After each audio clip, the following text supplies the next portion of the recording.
Welcome to our last podcast. Ever. Podcast. It's the final podcast. For initiative, or what do we call it? I have no clue. Podcast. I will now draw for question. By the way, this is Daniel, our lovely moderator. This is Sarah, the artist behind Pinselgeschichten, and I'm Tina, as you're probably aware. My partner in crime when it comes to making this series. I'm the host of this session. It's not Japanese, you have to rotate.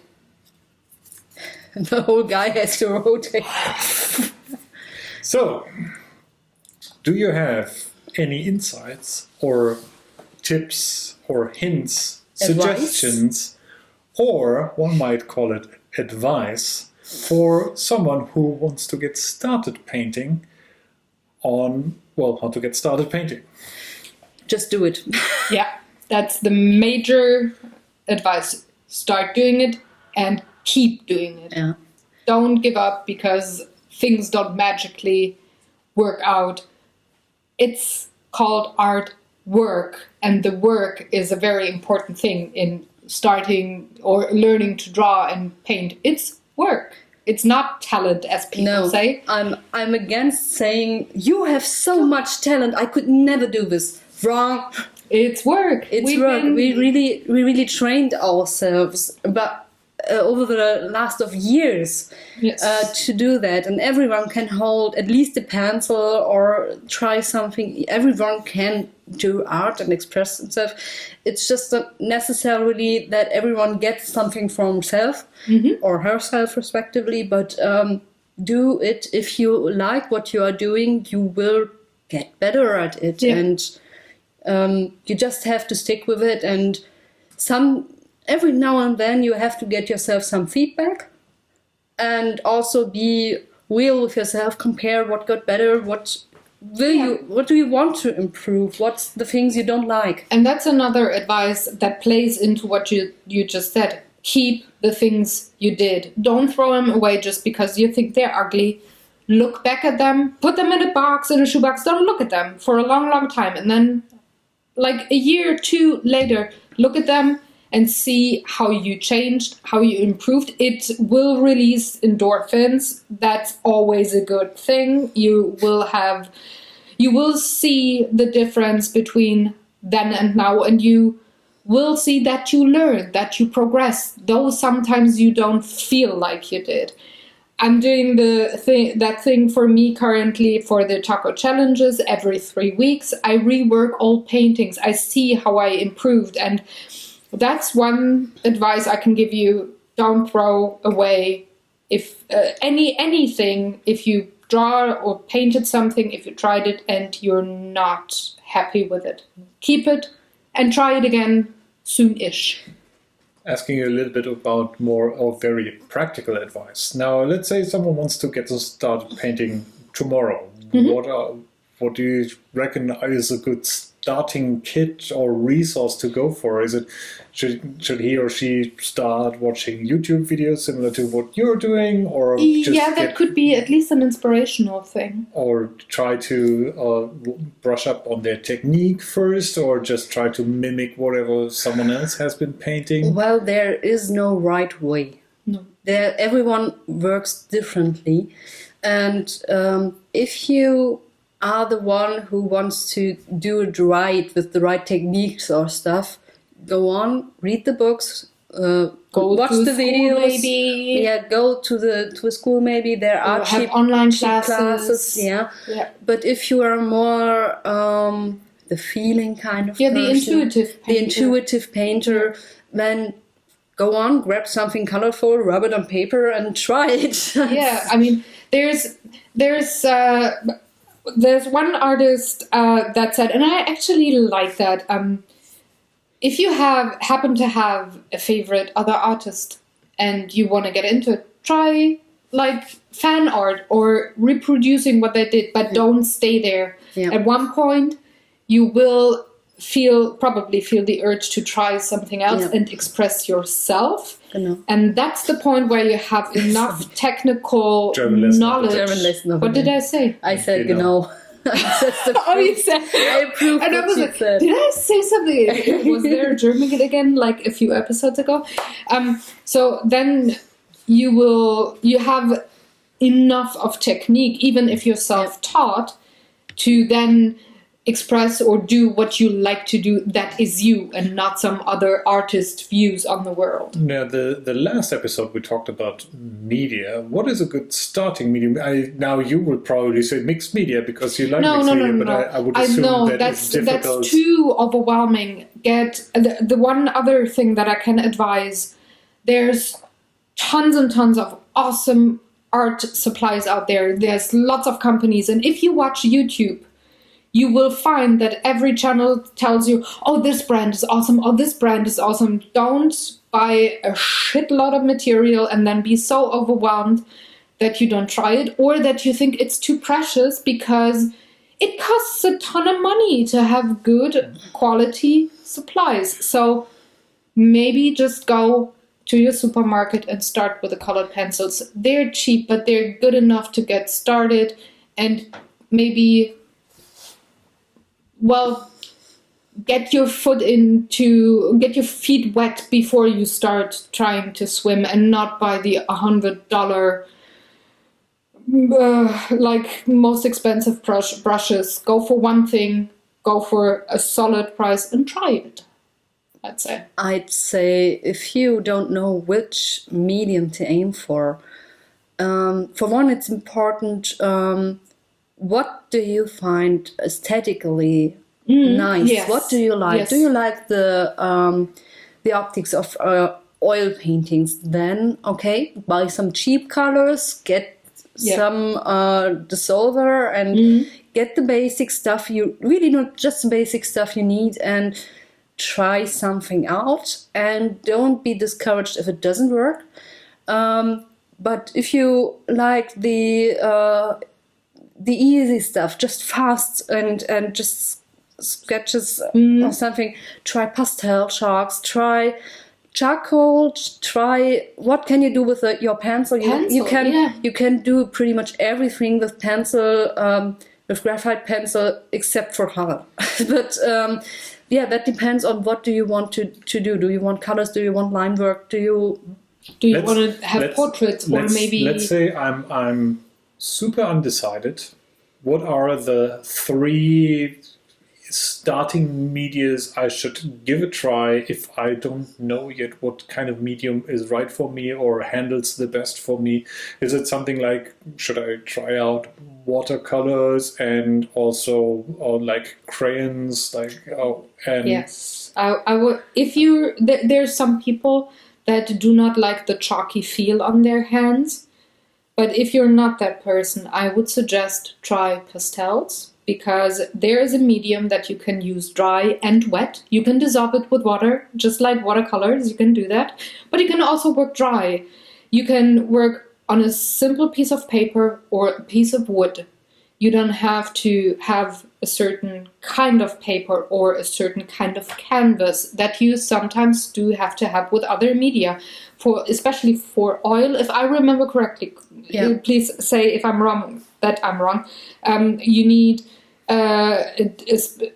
there's some gessoed canvases that you cannot use for oils, or that are not working well for oils. They're better for acrylics. You have to watch carefully if it's for oil. When you buy this stuff. So to get started, it might make sense not to buy a canvas at all, but to get started with something that is more common, like paper. Paper is, for one, it's cheaper. Second, it's easier to store. Third, you can use different kinds of media like pastels, watercolor, markers, graphite, color pencil. You can use all of that on paper. If you, however, want to use a brush and are maybe drawn to bigger surfaces, I would say acrylics and a canvas there. For me, it's really difficult. I'm only now getting to it after so many years of doing artwork. I'm getting to the smaller surfaces, like the Tiny Tuesdays. I started big. I needed movement. I was not the tiny, detailed kind of a painter. That was too intimidating. I'm getting there now after so many years. So, But I would just go with colored pencils maybe, or graphite first, just to get a feel. Well, I guess everyone has graphite pencils at home. There are some more interesting ones. There you have the whole pencil is graphite with a little layer on the outside that you don't get your hands dirty. I like those. And also charcoal is an easygoing thing. I always enjoyed it. Same. And for the colors, that's a different story. I think acrylics is quite a natural and not that expensive way to start out. So but to me, as the Lee man in this final episode, it sounds like acrylic is a natural progression from something like watercolor. No, you can't sell it like that. It's more They're totally different. it's more really? a progression. But that's what you get at school. You get your stop. That's different. That's a different watercolor. You start out with that. That's more opaque-ish. That's not. It doesn't have a. You can control that. At least here in German schools, you start out with that wash thingy. That's like maximum €5. I'm having one back here. And then so this is what you start with in German schools, and there you might recognize that. And after that, you go on to what was it called? Tempera. Always tempera. That's food. Yeah, no, that's the next color you advance to in school, and after that comes acrylics to me. Yeah, tempera and then acrylics, and watercolors is a whole different story. It's also a cool way. I had the advice to start out how to do it, but I probably wouldn't have to be able to do it without Sarah's help. So watercolor needs at first some determination to get through it and some tolerance to frustration before you get the things you want. But with acrylics, you can always correct things and repaint and layer, and it's easier to do that in the beginning.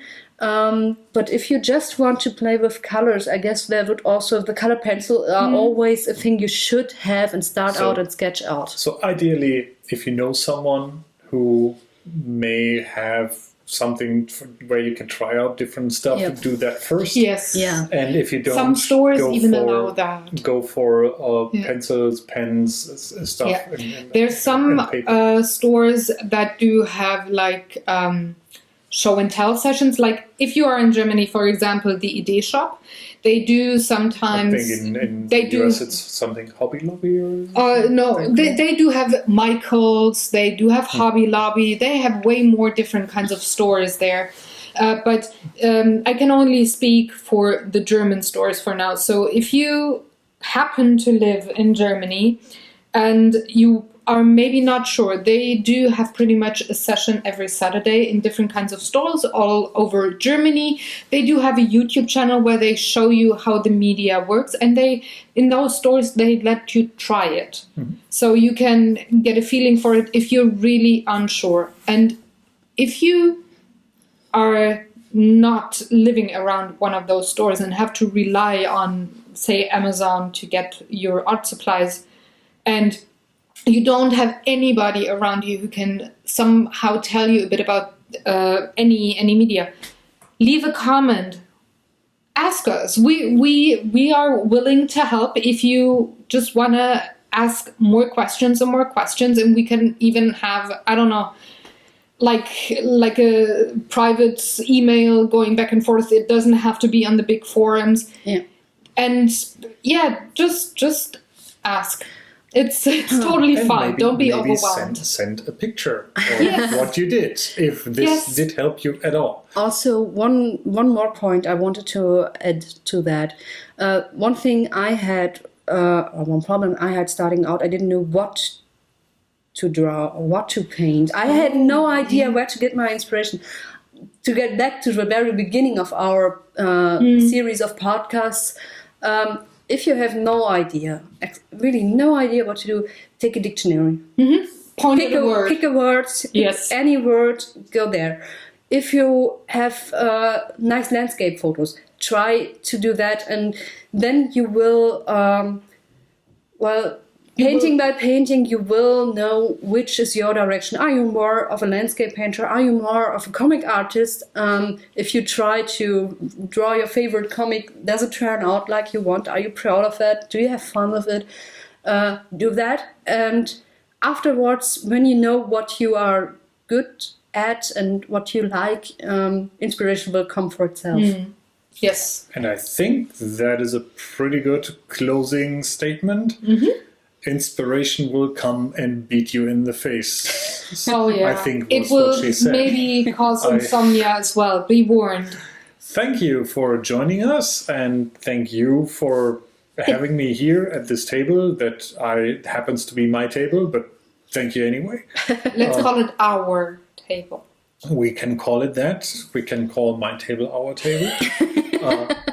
And hope to see you again on this channel with one of our videos, be it about the games on a couch or games in a frame being painted and inked. And watercolor. And watercolored. Not waterboarded. We're not. We're not cruel people. True. Mostly. I want to thank you for being so kind as to moderate this and sitting down hours with us on your free day and doing that. And also thank you for... What do you mean free day? I'm not getting paid for this? If kisses and clean laundry is payment, then yes, you will be paid for it. But thank you for being so kind as to be our moderator. It's been a pleasure.